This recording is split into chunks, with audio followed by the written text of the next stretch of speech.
Two much. Fine, ನಾನೆಲ್ಲಿ ಕೂರೋದು ಯಾರಿಗೂ ಇಷ್ಟ ಇಲ್ಲ ಅನ್ಸುತ್ತೆ. ನಾನು ಹೇಳ್ತೀನಿ. No Disha, it's okay. ತಿಂಡಿ ತಿನ್ನೋವಾಗ ಮಧ್ಯದಲ್ಲಿ ಹೇಳ್ಬೇಡ. ನೀನು ಇವತ್ತು ಈ ಹೊತ್ತಿಗೆ ಇಲ್ಲಿ ಕೂತ್ಕೋ, ಪರವಾಗಿಲ್ಲ. ನೆಕ್ಸ್ಟ್ ಟೈಮಿಂದ ನೀನು ಅಲ್ಲಿ ಕೂತ್ಕೋ. This is my seat.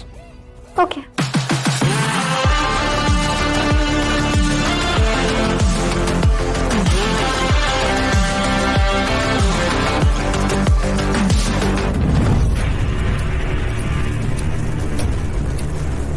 ಹೇಳ್ರಿ ಮೇಲೆ.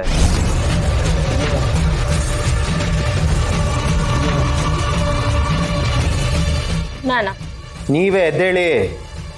But why? ಯಾಕಂದ್ರೆ ಇದು ನಂಗೆ ಗೊತ್ತು, ಇದು ನಿಮ್ಮ ಅತ್ತಿಗೆ ಸೀಟು.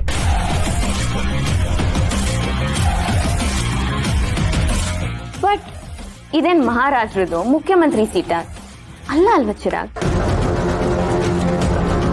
ಸೌಂದರ್ಯ ಅವರು ದಿನ ಈ ಚೇರ್ ಮೇಲೆ ಕೂತ್ಕೊಂಡು ಊಟ ಮಾಡೋದು ಅಂತ ಹೇಳಿದ್ರು. ಬಟ್ ಯಾಕೆಷ್ಟು ಬಿಲ್ಡಪ್? ಬಾಯಿಗೆ ಬಂದ ಹಾಗೆ ಮಾತಾಡಬೇಡಿ. ಅದಕ್ಕೆ ಜಾಗದಲ್ಲಿ ಕೂರಕ್ಕೆ ಯಾರು ಪರ್ಮಿಷನ್ ಕೊಟ್ಟಿದ್ ನಿಮ್ಗೆ? ವಾಟ್ ಇಸ್ ದಿಸ್ ಸೌಂದರ್ಯ? ಆಗ್ಲಿಂದ ಎಲ್ಲರೂ ನನ್ನ ಮೇಲೆ ರೇಗ್ತಿದ್ದಾರೆ. This isn't fair. ನನ್ಗೆ ಈ ತರ ಸಿಲ್ಲಿ ವಿಷಯಕ್ಕೆ ಆರ್ಗ್ಯೂ ಮಾಡಕ್ ಇಷ್ಟನೇ ಇಲ್ಲ. Disha, I am sorry. ನೀನು ಅಲ್ಲೇ ಕೂತ್ಕೊಂಡು ತಿನ್ನು. ಅದಕ್ಕೆ ಏನ್ ಹೇಳ್ತಾ ಇದ್ದೀರಾ? ಚಿರು ಪೀಕೂರ್, ನಾನು ಕೂತ್ಕೊಳ್ಳೋ ಚೇರ್ ಅಂತ ಅವಳಿಗೆ ಗೊತ್ತಿರಲಿಲ್ಲ. ಇನ್ನೊಂದ್ಸಲ ಹಾಗೆ ಮಾಡ್ಬೇಡ ಅಂತ ಹೇಳಿದ್ದೀನಿ. ಇವತ್ತೊಂದಿನ ಅವಳಲ್ಲಿ ಕೂತ್ಕೊಂಡು ತಿಂಡಿ ತಿನ್ಲಿ ಬಿಡು. ನೀನ್ ಬಾ, ನೀನ್ ಕೂತ್ಕೊಂಡು ತಿಂಡಿ ತಿನ್ನು. ಕೂತ್ಕೋ ಚಿರು, ಪ್ಲೀಸ್.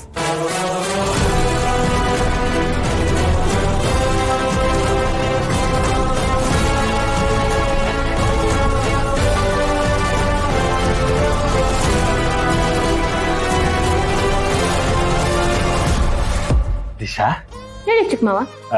ನಿಂದು ಚಿರು ಮದುವೆ ಆದ್ಮೇಲೆ ಇವತ್ತೇ ಫಸ್ಟ್ ಟೈಮ್ ಅಲ್ವಾ ನಾವೆಲ್ಲರೂ ಒಟ್ಟಿಗೆ ಕೂತ್ಕೊಂಡು ತಿಂಡಿ ತಿಂತಾ ಇರೋದು?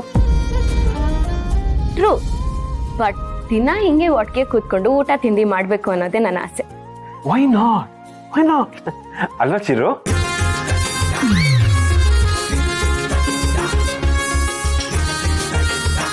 ಸೌಂದರ್ಯ, ಎಸ್ ದಿಶಾ. ನಾನು ನನ್ನ ಹಸ್ಬೆಂಡ್ ಕಾರಣ ಏನು ಅಂತ ಕೇಳಬಹುದಾ? ಅದು ಸುಮ್ಮನೆ ಇದೆ. ಬೆಳಗಾಗೆದ್ದು ಯಾರನ್ನಾದ್ರೂ ಈ ಮನೆಯಲ್ಲಿ ನೀನು ಕೆಡಕ್ಕೆ ಹೋದ್ರೆ ನಿನಗೆ ಸಮಾಧಾನನೇ ಇಲ್ಲ ಅಲ್ವಾ? ನಿನಗೆ ಮಾಡೋದು ಬೇರೆ ಏನು ಕೆಲಸ ಇಲ್ವೇನೆ? ನನಗೇನು ಕೆಲಸ ಇಲ್ಲ, ಅದಕ್ಕೆ ನಾನು ಇದನ್ನ ಕೇಳ್ತಾ ಇರೋದು. ಅಲ್ಲ ಅಣ್ಣ, ನೀನೇ ಹೇಳು. ಅದಕ್ಕೆ ನಿನ್ನೆ ತನಕ ಏನ್ ಹೇಳಿದ್ರು? ಈ ಮನೆಯಲ್ಲಿ ಪೂಜೆ ಮಾಡಂಗಿಲ್ಲ, ದೇವ್ರ ಮುಂದೆ ದೀಪ ಅಂತೂ ಹಚ್ಚಂಗೆ ಇಲ್ಲ ಅಂತ ಹೇಳಿದ್ರು ಇಲ್ವೋ? ಈಗ ನೋಡು, ಅವರೇ ಖುಷಿಯಾಗಿ ದೇವ್ರಿಗೆ ಆರತಿ ಮಾಡಿ ಮಗನಿಗೆ ಕೊಡ್ತಾ ಇದ್ದಾರೆ. ಇದಕ್ಕೆ ಕಾರಣ ಏನು? ಅದು ನನ್ನ ಮಗಳು ದೀಪು ನಮ್ಮನ್ನೆಲ್ಲ ಬಿಟ್ಟು ಎಲ್ಲೂ ಹೋಗಿಲ್ಲ ಅನ್ನೋ ಸತ್ಯ ನನಗೆ ಗೊತ್ತಾಗಿದೆ. ಅದಕ್ಕೆ. ಅಂದ್ರೆ ನಮ್ ದೀಪು ಸತ್ತಿಲ್ವಾ? ನೀನ್ ಯಾ ಕಡೆ ಹಿಂಗ್ ನಗ್ತಿದ್ಯಾ?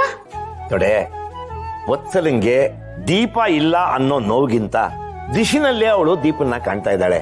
ಅದಕ್ಕೆ ಅಳಿಯಂದ್ರ ಹತ್ರ ನೀವು ದಿಶಿನೇ ಮದುವೆ ಆಗಿ ಅಂತ ಹೇಳಿದ್ದು.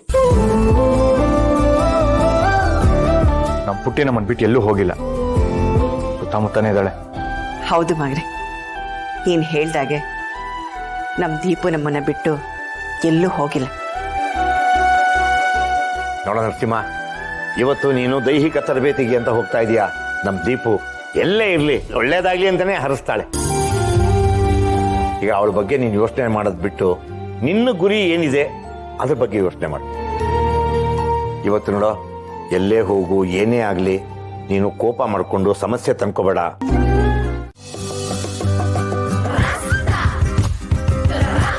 ಯಾಕೆ ಚಿಕ್ಕ ಮಾವ ಟೆನ್ಷನ್ ಅಲ್ಲಿ ಇದ್ದೀರಾ? ಟೆನ್ಷನ್ ಅಲ್ಲಮ್ಮ, ಗಿಲ್ಟ್. ಯಾಕೆ ಅಂತ ತಪ್ಪ ಏನ್ ಮಾಡಿದೀರಾ? ಅದು ನೀನು ಚಿರುನ್ ಮದುವೆ ಆಗಕ್ಕೆ ಮುಂಚೆ ಆಫೀಸಲ್ಲಿ ನಿನ್ ಜೊತೆ ನಾನು ಕ್ಲೋಸ್ ಆಗಿ ಜೋಕ್ ಆಗಿದ್ನಲ್ಲ, ಅದು ಫ್ರೆಂಡ್ ತರ. ಈಗ ನೀನು ಚಿರುನ್ ಮದುವೆ ಮಾಡ್ಕೊಂಡಿದ್ಯಾ, ಈಗ ಆಫೀಸನ್ನೆಲ್ಲ ಮನ್ಸಲ್ಲಿ ಇಟ್ಕೋಬೇಡಮ್ಮ. ನೀವ್ ಯಾವತ್ತೂ ನನ್ ಜೊತೆ ಮಿಸ್ಬಿಹೇವ್ ಮಾಡಿಲ್ಲ ಅಂದ್ಮೇಲೆ ಯಾಕೆ ಇಷ್ಟೊಂದು ತಲೆ ಕೆಡ್ಸ್ಕೊತಿದ್ದೀರಾ? ಅದು ಅಲ್ಲದೆ ನಾನು ಯಾವ್ದನ್ನು ಮನ್ಸಿಗೆ ಹಾಕೊಂಡಿಲ್ಲ. ನನ್ ಬಾಯಿ ತುಂಬಾ ಚಿಕ್ಕ ಮಾವ ಅಂತ ಕರಿತಿದ್ದೀನಿ ತಾನೆ, ಸೊ ಗಿಲ್ಟ್ ಫ್ರೀ ಆಗಿರಿ. ಈಗ ಸಮಾಧಾನ ಆಯ್ತಮ್ಮ. ನೀನು ನಮ್ ದೀಪು ತರ ಒಳ್ಳೆ ಮನ್ಸಿರೋ ಹುಡುಗಿ. ಈಗ ನೀನು ನಮ್ ದೀಪು ತರ ನನಗೆ ಒಳ್ಳೆ ಸೊತೆ. ಅದ್ರ ಜೊತೆ ನಾನು ನಿನ್ಗೆ ಒಳ್ಳೆ ವೆಲ್ ವಿಷರ್ ಆಗ್ಬೋದಾ? Definite. Okay, let's be friends. ರೀ ಮತ್ತೆ ಹಳೆ ಚಾಳಿ ಶುರು ಮಾಡಿದ್ರ? ನಮ್ಮ ಆಫೀಸಲ್ಲಿ ಕೆಲಸ ಮಾಡೋ ದಿಶಾ ಅಲ್ಲ ಅವಳು, ಈಗ ಈ ಮನೆ ಸೊಸೆ. ಗೊತ್ತು ಕಣೆ, ತಪ್ಪು ತಿಳ್ಕೊಬೇಡ. ಪ್ರತ್ಯಕ್ಷವಾಗಿ ಕಂಡ್ರು ಪ್ರಮಾಣಿಸಿ ನೋಡು ಅಂತ ಗಾದೆ ಇಲ್ವಾ? ನಾನು ಆಫೀಸಲ್ಲಿ ಇದ್ದಾಗ ದಿಶಾ ಜೊತೆ ಕ್ಲೋಸ್ ಆಗಿದ್ದೆ ಅನ್ನೋ ಕಾರಣಕ್ಕೆ ಸಾರಿ ಕೇಳ್ತಾ ಇದ್ದೀನಿ. ಇನ್ಮೇಲೆ ಫ್ರೆಂಡ್ಸ್ ತರ ಹೇಳೋಣ ಅನ್ನೋದಕ್ಕೆ ದಿಶಾನು ಒಪ್ಕೊಂಡ್ಲು. ಅದಕ್ಕೆ ಹ್ಯಾಂಡ್ ಶೇಕ್ ಕೊಡ್ತಿದ್ದೆ ಅಷ್ಟೇ. ಬೇಕಾದ್ರೆ ದಿಶಾನೇ ಕೇಳಮ್ಮ ದಿಶಾ. ಹೌದು ಚಿಕ್ಕತ್ತೆ, ಚಿಕ್ಕ ಮಾವ ತುಂಬಾ ಒಳ್ಳೆಯವರು, ಮಗು ಮನ್ಸಿರೋರು. ಅವ್ರ ಬಗ್ಗೆ ತಪ್ಪಾಗಿ ತಿಳ್ಕೊಬೇಡಿ.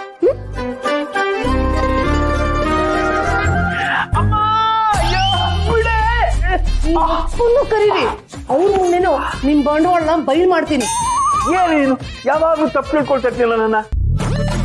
ದಿಶಾನೇ ಹೇಳಿಲ್ವಾ ನಾನು ಎಷ್ಟು ಒಳ್ಳೆನು ಅಂತ? ಅವಳು ಹೇಳಿದ್ಮೇಲೂ ಅನುಮಾನನ? ಒಂಥರ ಊಸುರುವಳಿ ಇದ್ದ ಹಾಗೆ, ಯಾವಾಗ ಬೇಕಾದ್ರೂ ಬಣ್ಣ ಬದಲಾಯಿಸ್ತೀರಾ. ನನ್ ಬರೀ 2 ಕಣ್ಣಲ್ಲ 3 ಕಣ್ಣು ನಿಮ್ಮೇಲೆ ಇಟ್ಟಿರ್ತೀನಿ. ನೋಡೆ, ದಿಶಾ ಈ ಮನೆ ಸೊಸೆ ಆದ್ಮೇಲೆ ನನಗ್ ಮಗಳು ಸಮಾನ. ನೀನ್ ಏನೇನೋ ಅನ್ಕೋಬೇಡ, ಮೊದ್ಲು ಗಂಡನ ಅರ್ಥ ಮಾಡ್ಕೊ. ಈ ಸೂಟ್ ಹೆಂಗಿದೆ ದೀಪ ಅವರೇ? ಚೆನ್ನಾಗಿದೆ.